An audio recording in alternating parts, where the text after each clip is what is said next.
Hello mga ka-idol, for today's video, kaning adlaw wala day trabaho si Mimi.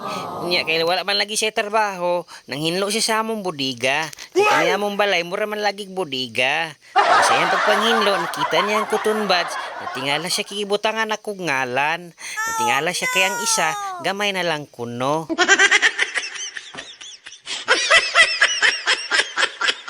Umuna mga ka-idol, sa akong pagigsamok-samok, akong gisugo manilig sa gawas. Unya kay butan man lagi ta, di nanilig na lang ko mga ka-idol. Kay wala makoy trabaho lagi, dara ko sa balay, di nanilig na lang ko. So wala na ang mga responsable nga bana mga ka-idol. Unya dahil di rin napita mga ka-idol, akong gihinluan na nga akong dragon fruit. Kay namunga naman siya, bisag wala na ko giatiman, gitabangan na sa sagbot.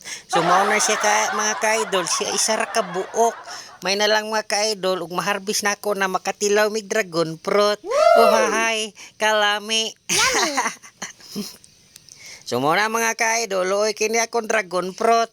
Nga bisag wala siya giatiman, naning kabol siya mamunga. Nga diri dapita mga ka-idol, mao ni among pinakamagaling nga mag-garden rin sa among loyo. Wayang gi-sprayhan ang iyang tanom kaya aron daw mamatay. Unsa?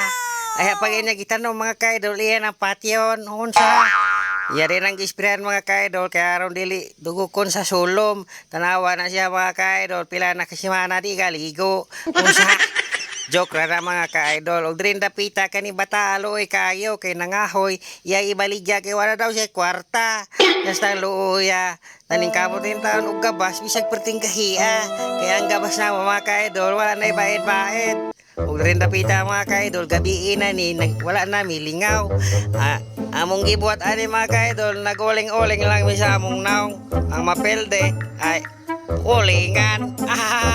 Tanawa na mga ka-idol, napilde man lagi ko. Di grabe nang uling sa akong naong. Mura na ko konggoy. Oh hay. Tanawa na mga ka-idol, ya, nakabalos ko. Ako po dyan giulingan. Oh, tanawa. Perting batiya siyang naong mga ka-idol. Oy, kaayo, pero daghan yun ang akuha. So that's all mga ka-idol. Thank you for watching.